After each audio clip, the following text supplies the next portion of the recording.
नमस्कार, आप देख रहे हैं टाइम इंडिया टीवी नेटवर्क और मैं जुबैर मलिक। इस समय वक्त हो चुका है पंचायत में एक बड़ी बहस का। इस बहस में हम बात करेंगे महिला सुरक्षा की और हाथरस गैंगरेप पर। आइए सबसे पहले हम अपने परिचय करा देते हैं स्टूडियो मौजूद लोगों से। हमारे साथ मौजूद है दिल्ली कांग्रेस डेलीगेट से रोहित खराना जी और बीच में हमारे साथ मौजूद है रंजन चौधरी जी। आपका बहुत बहुत स्वागत है, आम आदमी पार्टी से हैं। और उसी के साथ हमारे साथ मौजूद है सुशील चौधरी जी, हिंदू वाहिनी से हैं। सर आपका बहुत बहुत स्वागत है स्टूडियो में। रोहित खराना जी, सबसे पहले आपसे एक सवाल होगा हमारा सीधा। जो हाथरस में बेटी के साथ गैंगरेप हुआ है उसके बाद उसकी मृत्यु हो जाती है सफदरजंग अस्पताल में, तो उसे लेकर के पार्टी में एक मतभेद था कांग्रेस और भाजपा के बीच यूपी में, तो उसे कैसे देखते हैं? देखिए जुबैर जी, इसमें मतभेद की बात नहीं, ये बड़ा संवेदनशील मुद्दा है। ये हाथरस की बेटी नहीं है, वो पूरे भारत की बेटी है। जैसा उसके साथ एक दरिंदगी हुई है उससे इंसानियत कांप उठी है और ये पूरे हिंदुस्तान के लिए बड़े शर्म का विषय है। और जिस तरह से उसके हादसा होने के बावजूद बड़े लीडरों ने कोई संज्ञान नहीं लिया, उसके साथ वो कई दिन हॉस्पिटल में रही, कोई एफआईआर नहीं हुई, कोई बड़ी कार्रवाई, सख्त कार्रवाई नहीं हुई जिससे कि देश के अंदर एक संदेश जा सके। और उस हादसा होने के बाद बड़ी जब कांग्रेस के बड़े लीडर राहुल जी और प्रियंका जी जब उनके घर अपना दुख प्रकट करने जाने लगे तो योगी जी और मोदी जी की सरकार ने पुलिस को आगे करके उनको मिलने दिए गया, लोकतंत्र का हनन किया। वहां पर मैं आपसे सवाल सीधा ये है, वहां पर जो आरोप थे पीड़ित परिवार के, उनका सीधा आरोप है कि उनको किसी से मिलने नहीं दिया गया था और अब उल्टा उन्हीं के ऊपर आरोप लगाए जा रहे हैं, उल्टा उन्हीं का नार्को टेस्ट की बात की जा रही है। तो ये क्या इस तरह का मुद्दा ठीक है? मैं उसी विषय पे आ रहा हूं कि जब आप एक पीड़ित परिवार के साथ ऐसा व्यवहार करते हैं लोकतंत्र देश के अंदर, ऐसा तो तानाशाही चाइना और जो किम जोंग का साउथ कोरिया है, वहां पे नॉर्थ कोरिया है, वहां पे भी देखने को नहीं मिलता। एक हिंदुस्तान के अंदर जब एक ऐसी बेटी के साथ, बच्ची के साथ, एक ऐसा परिवार के साथ जब इतना ऐसी दुखद भरा होता है, उसके बाद जब उनके साथ ऐसा व्यवहार होता है तो वो और दुखद का विषय है। और ये बड़ी पूरा देश इसकी निंदा कर रहा है, पूरा संसार इसकी निंदा कर रहा है और ये आने वाले समय में इसके लोग इसका जवाब देंगे, इसका संज्ञान लेंगे। सुशील चौधरी जी, आपसे सीधा सवाल होगा, जैसे हाथरस में एक बेटी के साथ गैंगरेप होता है, उसके बाद वो मर जाती है, लेकिन अब वहां पर जो आरोपी परिवार है वो लड़का संदीप नाम का, वो सीधा एसएसपी को चिट्ठी लिखता है कि इसके पीछे मेरा कोई वो नहीं है, मैं दोषी नहीं हूं, मुझे जबरदस्ती फंसा जाए। इसको आप कैसे देखते हो? देखिए, सबसे पहले तो मैं कहना चाहूंगा कि बेटी चाहे हाथरस की हो, बेटी चाहे राजस्थान की हो, बेटी चाहे पंजाब की हो, चाहे बलरामपुर की हो, तो बेटी को इसमें राजनीति ना करके बेटी को बेटी की नजर से देखना चाहिए। इसके अंदर एक बहुत गंदी राजनीति हुई है। आरोपी आरोप लगा रहे हैं, लेकिन आरोप लगाने से आरोप सिद्ध नहीं हो जाता कभी भी। वो एक जांच का विषय है। और मैं ज्यादा नहीं कहता, बल्कि इतना कहता हूं कि मैं इस पे इतना दुखी हूं, अगर मेरा बेटा भी है, दोषी है, तो गोली मार दो, लेकिन किसी निर्दोष को ना लगे। तो ये एक जांच का विषय है जिसमें राजनीति हुई है बहुत गंदी। सवाल या महिला सुरक्षा का है, सवाल या महिला सुरक्षा का है। लंबे समय से महिला सुरक्षा पर लगातार सवाल उठ रहे हैं, तो क्या इस तरह से आप मानते हो महिला सुरक्षित है? महिला सुरक्षा का मामला केवल उत्तर प्रदेश के अंदर ही नहीं है। महिला सुरक्षा का मामला आप राजस्थान के अंदर देखिए, वहां पे तो शोर शराबा नहीं था।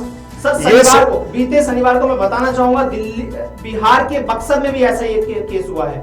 वहां एक बेटे को 5 साल के मार दिया जाता है, वो औरत बैंक गई थी, उसको तो मार के नदी में फेंक दिया जाता है, माँ बेटे दोनों को, लेकिन माँ बच जाती है किसी कारण से। वहां भी ऐसी दरिंदगी हुई है, तो आप कैसे देखते हैं सबको?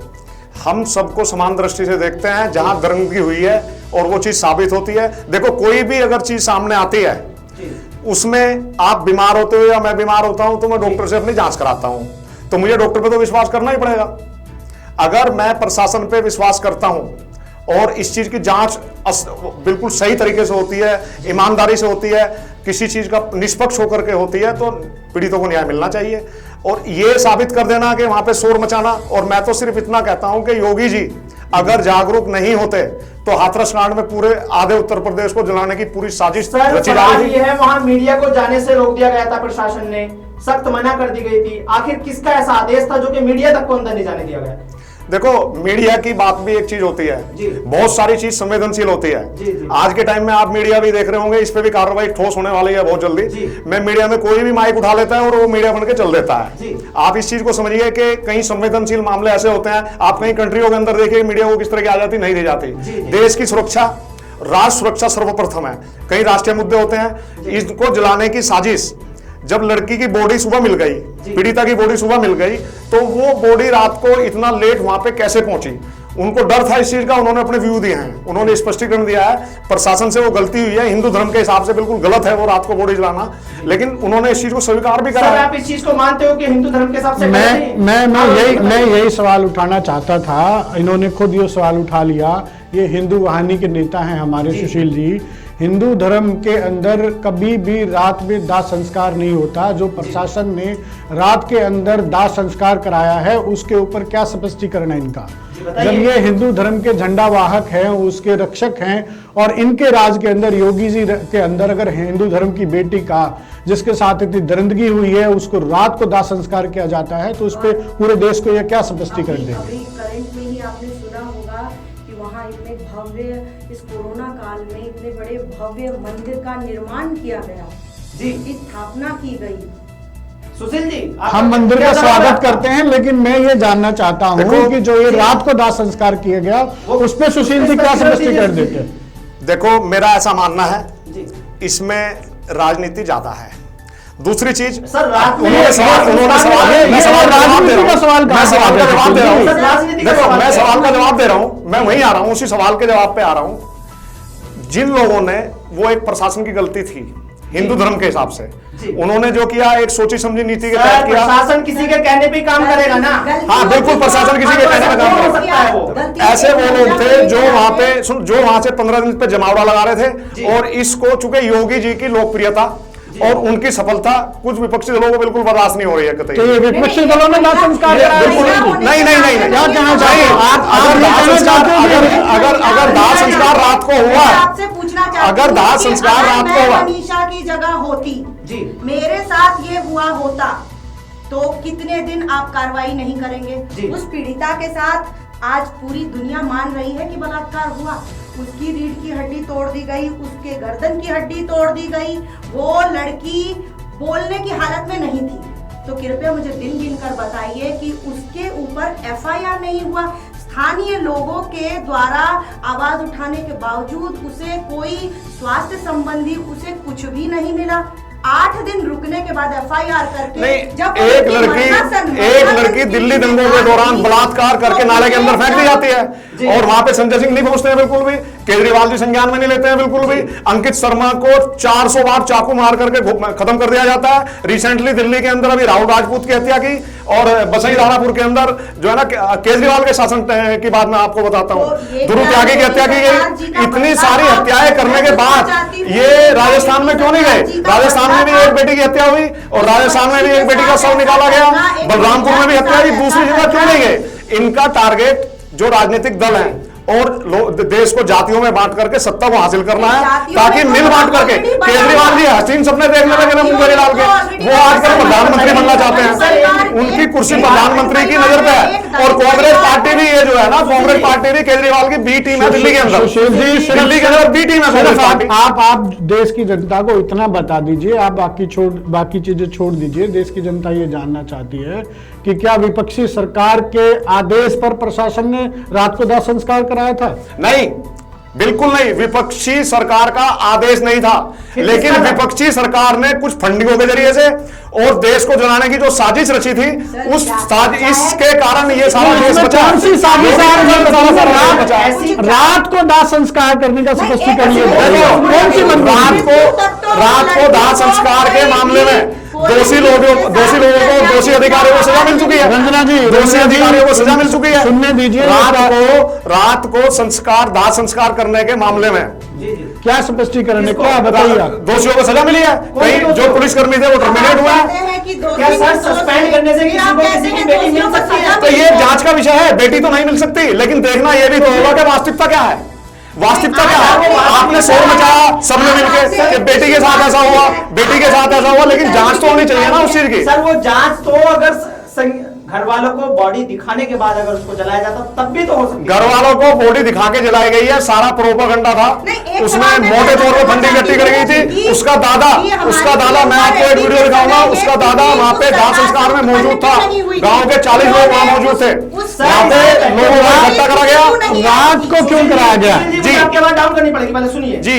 सुशील जी ये बताइए, जब 2012 में निर्भया कांड हुआ था दिल्ली में, जी कितना सेंसिटिव मुद्दा था आपको अच्छे से पता है। अच्छे से पता है। उस समय क्यों नहीं ये सब किया गया था कि आनंद फानंद में बॉडी क्यों नहीं जलाई थी जैसे उसकी जला दी गई है? ऐसा क्यों हुआ ये बताइए आप। देखो मैं पहले ही आपको स्पष्ट कर चुका हूँ कि पहले ही स्पष्ट कर चुका हूँ मैं इस चीज को। ये सबसे पहले मैंने स्पष्ट किया है कि बॉडी जो जलाई गई है वो रात को गलत कदम था। बॉडी नहीं जलानी चाहिए। और जो जिन लोगों ने बॉडी जलाई है, इस तरह का स्टेप जिसने लिया है, इस तरह का उनके ऊपर कार्रवाई हो चुकी है। उसके बावजूद मैं एक बात और कहना चाहता हूं। जब विपक्ष के नेता हमारे आदरणीय राहुल जी और प्रियंका जी गए तो आपने देखा होगा सोशल मीडिया पर पुलिस कर्मियों ने राहुल जी को गिराया, उनको चोट पहुंचाई और प्रियंका जी का गिरेबान पकड़ा एक पुलिस अधिकारी ने। देखो राहुल गांधी और प्रियंका ये सिर्फ राजनीति में नौटंकी की बात है। राहुल अपने हाथ गिरा, सिर्फ उसने जमीन पे गिर करके ये दिखाया लोगों पे मुझे धक्का दिया गया। धक्का नहीं दिया गया, पुलिसकर्मी उसकी शर्ट पकड़े हुए था।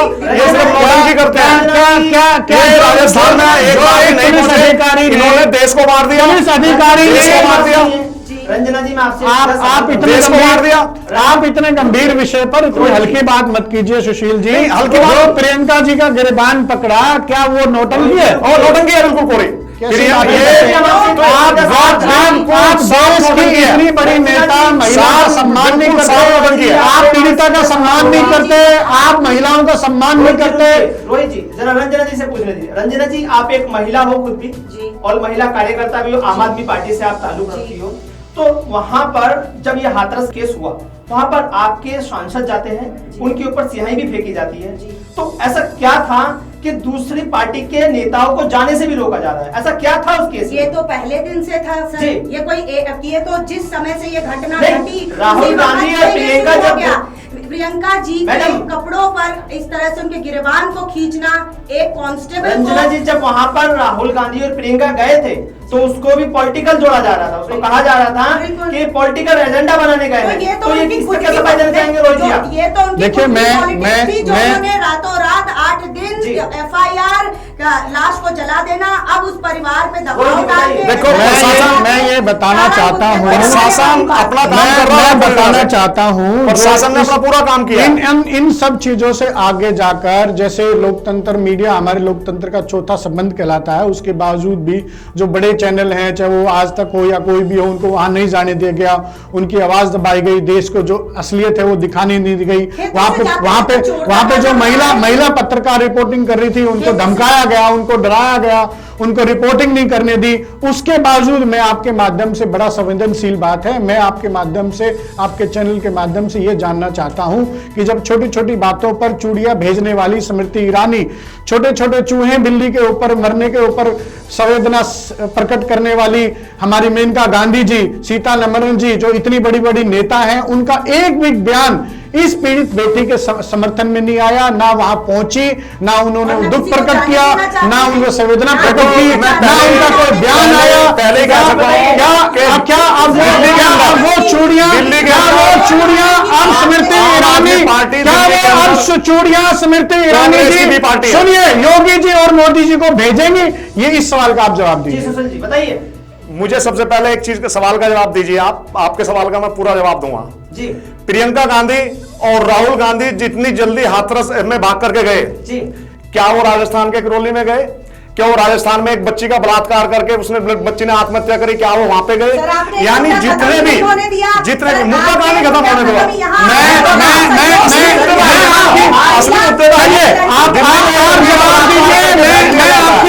दिल्ली में एक लड़की का बलात्कार करके नारे के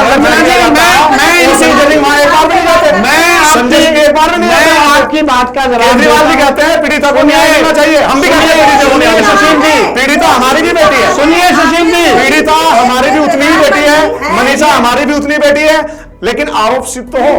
जब आरोप सिद्ध नहीं हुए, इन्होंने पहले उनको आरोपी मान दिया। सुशील जी सुनिए, राजनीतिक दलों ने पहले उनको आरोपी घोषित कर दिया, पहले दिन से आरोपी घोषित कर दिया। किस बात का सुशील जी, ना तो राजस्थान में मीडिया को जाने से रोका गया जो उन्होंने सवाल उठाया, ना तो मीडिया को जाने से रोका गया राजस्थान को। जी, एक मिनट में आपको बताता हूँ हुआ क्या है। इन ऐसे हालातों को, केस को लड़ने के लिए फास्ट ट्रैक कोर्ट बनाए गए हैं। हाँ, बिल्कुल। और हमारी यूपी सरकार ने भी 218 कुछ कोर्ट की इजाजत दी थी अभी दिसंबर में 2000, जिसके तहत उन्होंने लोगों को न्याय मिल जाए। तो आखिर ऐसी क्या वजह थी? लोगों को क्या, प्रशासन को फास्ट ट्रैक कोर्ट पे भी विश्वास नहीं था जो उसे रातों रात जला देगा बेटी को? आप बताइए, आप सुशील जी क्या कहना चाहोगे? आप बिल्कुल ठीक कह रहे हो जी। आप एक चीज से अंदाजा लगाइए जी, अगर शायद जी। भारत के इतिहास में बहुत ही कम हुआ है ऐसा, जी। जो हम पहली बार देख रहे हैं। जी, जी, पीड़ित परिवार ने अपना नार्को टेस्ट होने से जी। और सीबीआई जांच होने से मना कर दिया। तो मुझे कोई ऐसा रास्ता बताइए प्रशासन का जिसके घर से बेटी, अरे कमाल की, वाह वाह वाह वाह वाह वाह वाह वाह। इनका बयान सुनिए, इनका बयान सुनिए, इनका बयान सुनिए, कितनी निंदनीय बात है। कैसी आपकी विचारधारा है, कैसी आपकी सोच है, जिसके साथ बलात्कार हुआ, हमारी जिसके सोच बहुत साथ शानदार है। धुरंधरी हुई, हमारी सोच राष्ट्रवादी है। आप हमारी सोच राहुल गांधी के साथ नहीं जाती है। हमारी सोच राहुल गांधी को अपराधी बता रहे हैं, टुकड़े करना चाहता है, पीड़ित परिवार को अपराधी बता रहे हैं, लिख के देता है, आप उस पीड़ित परिवार को अपराधी बता रहे हैं। शर्म आनी चाहिए, शर्म आनी चाहिए। जो एनएसए में कहता है कि मैं एनएसए हटा दूंगा अगर मेरी सरकार आती है, जो आतंकियों को 1 करोड़ रुपए देने की बात करता है, सरकारी नौकरी की बात करता है, जो देश के टुकड़े करने के काम कर रहे हैं। आज हर कोई बुद्धिजीवी, मेरा छोटा भाई है रोहित कराना, उनसे मैं भी अपील करता हूं कि ऐसे दरिंदों का जो देश के टुकड़े करने में लगे हुए हैं, देश को लूटने में लगे हुए हैं, समाज को तोड़ने में लगे हुए हैं, बहुत सारे बुद्धिजीवी उनका साथ छोड़ करके चले गए। वो उनके पक्ष में इस चीज के। दिल्ली के अंदर इतने कांड होते हैं, केजरीवाल झूठ बोलता है, केजरीवाल से बड़ा साइलेंस किलर आपकी पूरी भारत की राजनीति में दूसरा मुख्यमंत्री नहीं है। बुद्धिजीवी केजरीवाल कहां है? ठेका ले रहे हैं मनीष सिसोदिया को, ठेका दे दिया संजय सिंह को। आप कुछ नहीं बोलता हो, अपना आप कुछ नहीं बोलता। सरकारी नौकरी में इन्होंने उस माँ बाप, उस पीड़िता के परिवार को खरीदने की कोशिश की, उन पे सारे दबाव डाले गए। वो खरीदा नहीं था, उनके 100 का मुआवजा था। और ये भी हो सकता है जांच होने दो, जांच होने दो, जांच होने दो, ये तो जांच के बाद में पता चलेगा ना। जांच तो होगी, जांच होने दो ईमानदारी से। हम भी चाहते हैं, मनीषा हमारी बेटी थी, दूध का दूध, पानी का पानी। होती तो मनीषा दिन में जली होती, मामला कोर्ट के संज्ञान में है। मैंने उसको तो भड़काया गया मामले को, पूरा केस कोर्ट के संज्ञान में है। कोर्ट के संज्ञान में पर अपनी मैं फिर अपना सवाल दोहराना चाहता हूं कि जो आपकी बुद्धिजीवी मंत्री महिला नेता हैं वो कहां हैं, उनका बयान क्यों नहीं आया? मुझे आप इस बात का जवाब दीजिए। पहले स्पष्ट करा देता हूं सारा, आप मुझे इस बात का स्पष्ट करा जवाब देता हूं। जी। कुछ लोगों ने देश को समाज में जातियों में तोड़ने का ठेका ले लिया, बिल्कुल। उसमें मुख्य रूप से कांग्रेस पार्टी, मुख्य रूप से। और केजरीवाल भी सोचता है कि मेरे को 2 सांसद आ जाए कहीं से, तो ये प्रधानमंत्री बनने के सपने देख रहे हैं। भ्रष्टाचार से देश को ये खा गए लोग। अब ये सोच रहे हैं कि बहुत सारे सांसद हमारे पास आ जाए, बहुत सारे सांसद हमारे पास आ जाए और वो मुद्दा हमारा। अरे सुशील जी, आप सब सवाल पूछिए इनसे। योगी जी की लोकप्रियता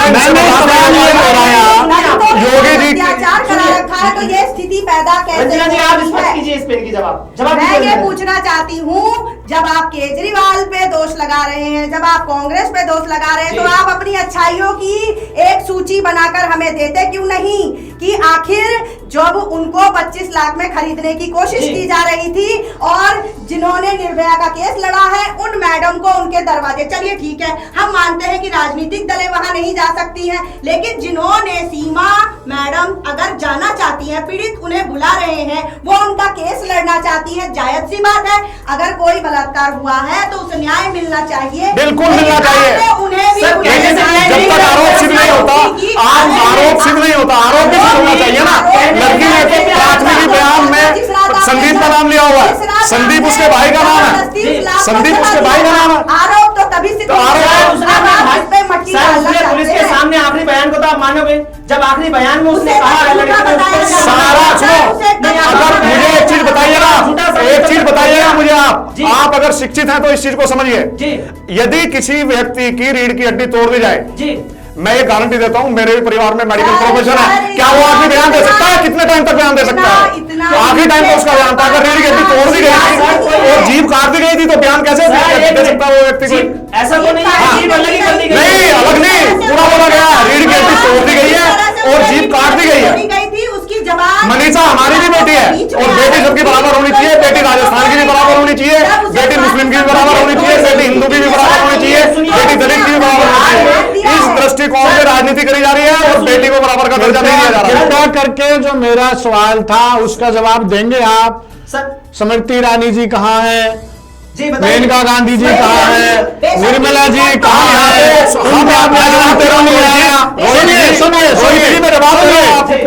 एक हथनी पे, एक बिल्ली पे, एक चिड़िया पे उनका बयान आता है।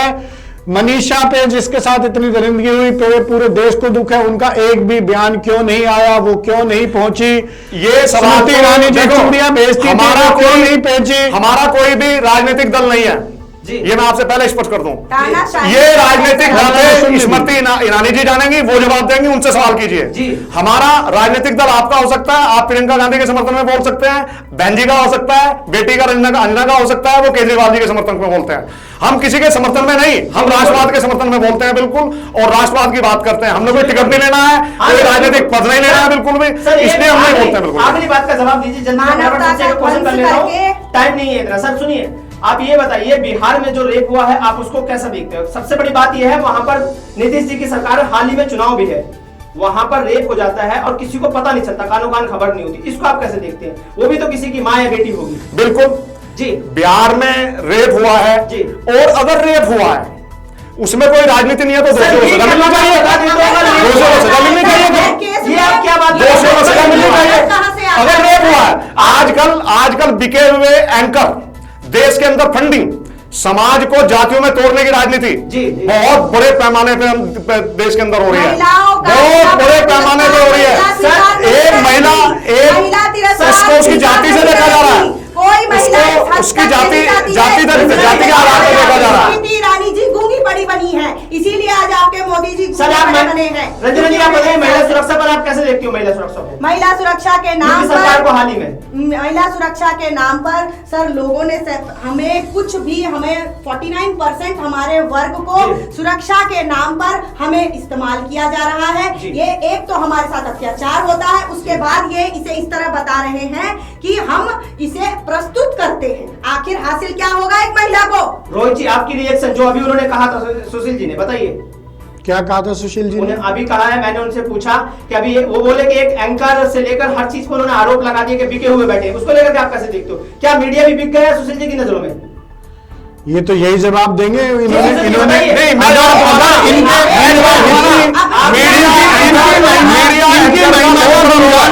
मीडिया समाज का चौथा स्तंभ है।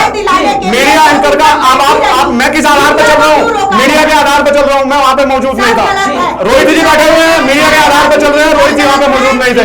बहन जी बैठी है, वो मीडिया के आधार पर चल रही है, बहन जी वहां पे मौजूद नहीं थी। तो मीडिया का तो चौथा स्तंभ बहुत बड़ा होगा। अलग अलग विरोधाभास बयान आ रहे हैं मीडिया। चुनाव होता है तो मीडिया अच्छा होता है आपकी नजर में, और जब चुनाव खत्म तो मीडिया बेकार हो जाता है। मैंने पहले ही कह दिया, सवाल हो जाए, मैंने पहले ही कहीं रेप हो जाए, मीडिया सवाल कर ले तो वो बेकार हो गया। नहीं चुनाव बढ़िया हो गया। आप कहना क्या चाहते हैं? मैंने पहले कह दिया, मैं पॉलिटिकल बिल्कुल नहीं हूं। हम लोग राष्ट्रवादी, हम राष्ट्र की बात करते हैं। हम भी राष्ट्र की बात करते हैं। मीडिया की अलग अलग मीडिया की आ रही है। अभी तो अलग अलग रिपोर्ट मीडिया की आ रही है। योगी सरकार को बदनाम करने की, योगी सरकार की उपलब्धियां इन लोगों को हजम नहीं हो रही है। आने वाला टाइम आप उसमें बहुत बड़े कहते हैं कि आप किसी पार्टी से जुड़े हुए नहीं। एक तरफ आप योगी जी का गुणगान करते हैं, आप ये दोहरी बात क्यों करते हैं? दूसरी बात, महिला का सम्मान क्या राष्ट्र से जुड़ा हुआ नहीं है?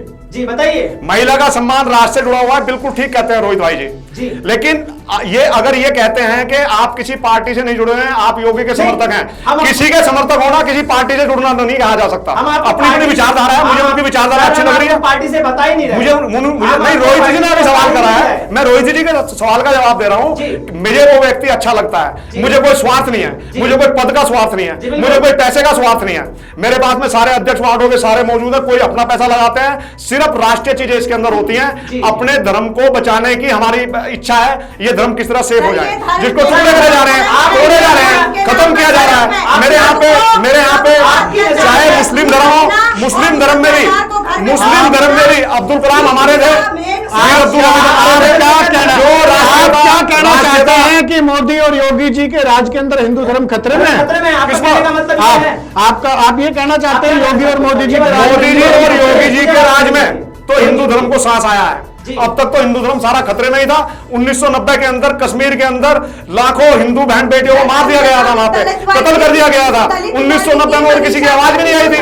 केजरीवाल ने दंगे कराए दिल्ली के अंदर केजरीवाल ने लड़की को मार करके और दर्जनों बार बलात्कार करके नाले के अंदर फेंक दिया गया था। तब वो संज्ञान कहां चला गया था? लॉ एंड ऑर्डर तो केजरीवाल सेंट्रल गवर्नमेंट के अंडर में आता है ना दिल्ली का सर। जब वो फंसते हैं तो लॉ एंड ऑर्डर कौन सा लॉ एंड ऑर्डर केजरीवाल के पास नहीं है?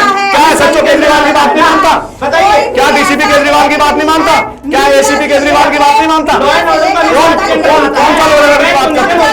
केजरीवाल से झूठा सातिर भारतवर्ष की राजनीति के अंदर नहीं है। ये एक साइलेंसर किलर है, कोरोना से भी ज्यादा साइलेंस किलर है केजरीवाल, कोरोना से भी ज्यादा। ये ट्रेनिंग लेके आया है, सरकार के रूप में ये ट्रेनिंग लेकर के आया है, और ये बहुत ही खतरनाक है। तो बलात्कार उत्तर प्रदेश में ही क्यों हो रहा है? रातों ही रात लाश क्यों जलाई जा रही है? परिवार के साथ इस तरह से दुराचार, एक बात को बार बार बोलने का एक ही जवाब है। जो दोषी हैं निर्भया, मनीषा हमारी बेटी के बराबर है, वो बचने नहीं चाहिए, चाहे मेरा भी बेटा हो। हिंदू का हिंदुत्व को तोड़ने की साजिश तुम लोगों ने रची, आम आदमी पार्टी के लोगों ने रची। हिंदुत्व को जाति में तोड़ने की साजिश पूरी रची गई है। हिंदुत्व को, सनातन को जातियों में तोड़ा गया है। जो वाल्मीकि भाई आज भी हमारे साथ में खड़े हुए हैं, वाल्मीकि भाई हमारे समाज के अंदर भी है। आप दूसरे स्टेट में जाकर क्यों नहीं बोलते? देश को समान रूप से उठाइए। क्यों ये मुद्दा करौली वाला होगा? इसीलिए उठाया गया करौली वाला मुद्दा कि इसमें भेदभाव बढ़ता जा रहा है। दिल्ली में तो कांग्रेस पार्टी आम आदमी पार्टी की बी पार्टी है दिल्ली के अंदर। इनको सिर्फ मोदी जी से एलर्जी है, इनको सिर्फ योगी जी से एलर्जी है। नौटंकी आप मंदिर बनाएंगे, उस वक्त नौटंकी नहीं होती। कोई पीड़िता मर जाती है बलात्कार से और कोई संवेदना प्रस्तुत करने जाता है, चाहे वो वकील हो, चाहे वो मीडिया हो, चाहे वो कांग्रेस हो, चाहे आम आदमी पार्टी हो, समाजवादी हो, तो आप उसे नौटंकी का नाम देंगे। वो नौटंकी करने के लिए वो राजस्थान में क्यों नहीं गए? वो बलरामपुर में क्यों नहीं गए? वो नौटंकी यूपी में क्यों नहीं है? यूपी को योगी जी की नौकरी तो बर्दाश्त नहीं है, इसलिए उसको बर्बाद करने की कोशिश कर रहे हैं। अगर योगी जी सचेत नहीं होते तो आधी यूपी की साजिश सुबह रची जाती। सुशील जी, ना तो पंजाब में मीडिया की रोक टोक है जाने पे, ना राजस्थान पे आप जा सकते हैं, पीड़ित परिवार से मिलके आ सकते हैं, पंजाब में भी मिलके आ सकते हैं। रही बात रंजना जी से भी मैं पूछना चाहता हूं कि केजरीवाल जी उस पीड़ित परिवार के पास, हाथरस की बेटी के पास मिलने क्यों नहीं गए, और क्यों नहीं केजरीवाल जी ने नाम लेकर योगी और मोदी जी को कोई बयान क्यों नहीं दिया? उन्होंने जो बयान दिया उसमें किसी का नाम मेंशन नहीं किया। यह भी बड़ा देखने का विषय है। जबकि कहीं यह आता है, इनका आरोप यह है, जबकि हमारा आरोप यह है कि बीजेपी और आम आदमी पार्टी जब कोई ऐसी बात होती है तो उनके बयान एक दूसरे को कवर करने वाले होते हैं। सर, प्रतिनिधि अगर जा रहे हैं और हमारा यहाँ विकास का काम चल रहा है, और अगर आपने सोशल मीडिया देखा हो, चूंकि इन्होंने विकास का काम चल रहा है, मदनपुर खादर में रोहिंग्या बसा दिए गए हैं, दिल्ली का इस्लामीकरण चल रहा है, ये विकास का काम चल रहा है, दिल्ली का इस्लामीकरण चल रहा है। केजरीवाल जी क्यों नहीं गए? आपको सारे मुद्दों पर बात सुननी चाहिए, आपको सारे मुद्दों पर बात सुननी चाहिए। आप एक मीडिया एंकर हैं और ये मुद्दा है, मुद्दा कैसे नहीं है इस चीज का? मुद्दा है सुरक्षा की बात चल रही है इस टाइम, महिला सुरक्षा की बिल्कुल साफ बात है, सुरक्षा पर है, बिल्कुल साफ है। हमारी बहस उस पर नहीं है जिस पर आप चाह रहे हो। विकास की तो यहाँ बात ही नहीं है सर, सिर्फ महिला के ऊपर बात कीजिए। आप जो भी सवाल करना चाहते हो। नहीं, विकास की बात अभी मेरी बेटी, मैं वो कह सकता हूँ बेटी के बराबर है। रंजना जी ने बोली है विकास की बात, तो मैंने इसलिए विकास की बात इसलिए की है अभी। ये बताइए, दिख रहा है योगी सरकार। एक मिनट, रोहित जी जब वहां पर प्रियंका जी और राहुल जी जाते हैं तो वहां पर योगी जी क्यों नहीं आते? आप बताइए। सूबे के मुख्यमंत्री क्यों नहीं आ पाते हैं? सुशील जी आप बताइए सवाल। देखो जी, सूबे के मुख्यमंत्री वहां पे नहीं आए जी, लेकिन उनका पूरा प्रतिनिधिमंडल वहां पे मौजूद था जी। एक डीएम वहां पे गया जी। आपने डीएम के साथ में, आप समझते हो एक डीएम कितना बड़ा प्रशासनिक अधिकारी जी, है? जी, जी, समझ सकते हो आप उनके साथ किस तरह का व्यवहार किया गया। वो चुपचाप मौन खड़े रहे, और ये बात जब सामने आई, हम भी इसका पूरा संज्ञान ले रहे हैं। मैं आपसे पहले ही कह सकता हूं कि मेरा बेटा भी क्यों ना हो, अगर दोषी हो तो आप गोली मार दीजिए। परिवार अगर मेरा भी बेटा हो, प्रशासन पे यकीन ही नहीं, उस परिवार प्रशासन को ऊपर हाई लेवल पे जानकारी नहीं थी, प्रशासन को 15 दिन से ये सारी जो वहां पे लोकल छुटभई नेता थे वो सारे इसमें खिचड़ी बनाने में लगे हुए थे। 15 दिन तक यही काम हुआ है, अलीगढ़ हॉस्पिटल तक यही काम होता रहा। 15 दिन में उसमें पूरा ताना बाना तैयार किया। एक लेडी जबलपुर से चल करके, वहां कोई एक दिन के मैटर की बात नहीं है जो वहां तक वो पहुंच जाती है। यूपी को जलाने की साजिश थी। योगी जी की सफलता इनसे बर्दाश्त नहीं हो रही है और आने वाले टाइम में इनको लग रहा है कि योगी जी अगर दोबारा आ गए, योगी जी ने यूपी में इतने बड़े बड़े काम किए हुए हैं, चाहे वो प्रयागराज देख लीजिए, चाहे वो राम मंदिर का मुद्दा देख लीजिए, इनके पास में मुद्दा तो कोई है नहीं। ये मैनिफेस्टो जारी करते हैं राहुल जी कि धारा 370 में कांग्रेस वहां से हटा दूंगा, वापस कर दूंगा उसको, एनएसए को मैं हटा दूंगा और इस तरह की बातें, और हर आतंकी के परिवार वालों को मैनिफेस्टो में लिख कर ये किस समाज को जोड़ना चाहते हैं? योगी जी के राज के अंदर उनके विधायक रंजना जी, रंजना जी सुनिए, योगी जी के राज में इनके विधायक कुलदीप सेंगर एक बच्ची के साथ बलात्कार करते हैं, उनके परिवार को मरवा देते हैं दिन दहाड़े के अंदर, उसको आज तक इंसाफ नहीं मिला है। और ये योगी जी के राज के अंदर इतने अच्छे विकास के कार्य। अगर इंसाफ की बात करते हैं मेरे भाई छोटे रोहित जी, तो मैं आपको बता दूं कि नाइंसाफी तो यहां पे 70 सालों में हुई है। 70 सालों में लाखों बहन बेटी हमारी कश्मीर के अंदर 90 में काटती गई थी। आप तो जब तो जिक्र तक नहीं होता था कहीं, ना कोई मीडिया होती थी, ना कोई एंकर होता था उस समय पे, तो आप वो एक उसकी बात कर रहे हैं। एक यूपी के अंदर हुआ है, उस पे इतना बड़ा तूल दिया जा रहा है। कांग्रेस शासित जितने भी राज्य हैं उसमें एक भी दिन को नहीं जाते। अगर वो सबको बराबर समझा होता, उसने राजस्थान की बेटी को, पंजाब की बेटी को, यूपी की बेटी को, बिहार की बेटी को बराबर समझा होता। हमें आगे फॉलो करना है जो हमारे पीछे हो रखा है, उसे हमें योगी जी ये शिक्षा दे रहे हैं कि आगे भी ये तानाशाही चलेगी। तुम्हारे घर में मेहमान आ जाता है, आपके घर मेहमान आता है, आपके घर मेहमान आता है, एक बात सुनना, मैं आपको बताता हूं, आपके घर मेहमान आता है, आपका बेटा, मैं थोड़ा मुद्दे से अलग बोलूंगा, आपका बेटा जिद करता है कि पापा मुझे बाइक खरीद के दे दो। इतनी नीचताई और जलालत की सारी हदें पार हो चुकी हैं। कोरोना काल से पूरा विश्व में तबाही मचा रखी है। तरह तरह के मुद्दे ला रहे हैं ढूंढ ढूंढ करके, जैसे अब से पहले सब डीएम थे और अब सब बेरोजगार हो गए। काल कोरोना का चल रहा है, पूरे विश्व में तबाही मची पड़ी है, कोई मुद्दा नहीं है इनके पास में, कोई भी मुद्दा नहीं है। बेरोजगारी का मुद्दा मैं उस दिन से सुन रहा हूँ, 56 साल मेरी उम्र हो गई जिस दिन से मैं पैदा हुआ।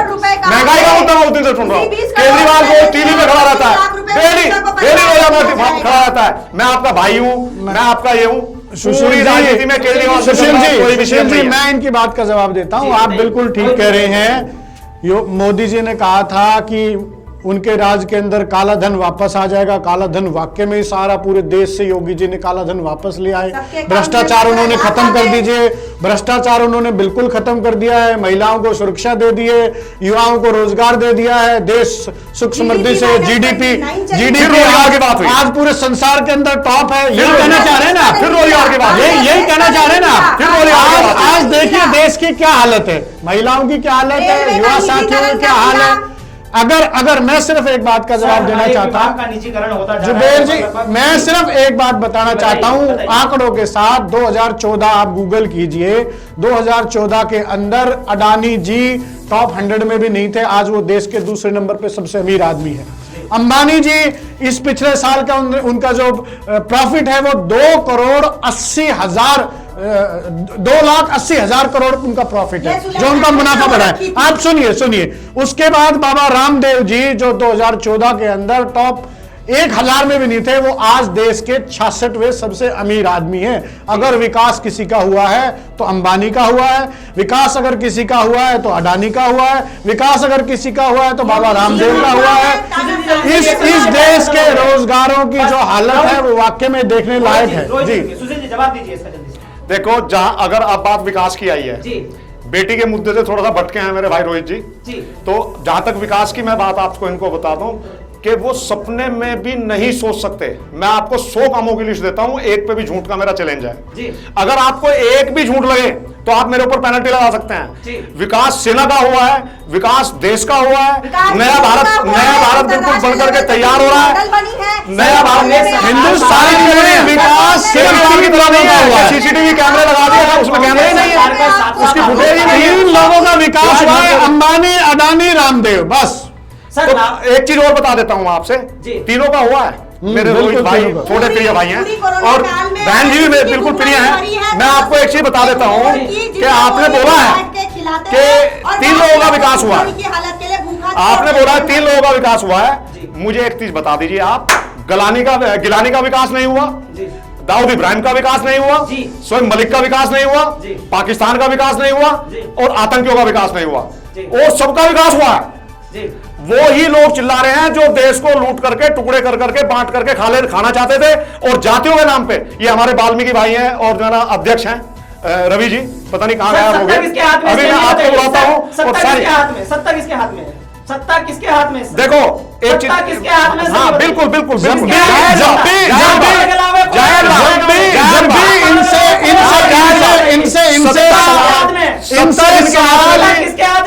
इनसे सवाल किया सत्ता हाथ में है, शुरू हुआ तो सत्ता हाथ में है, तभी तो राजनीति समस्या हटी है।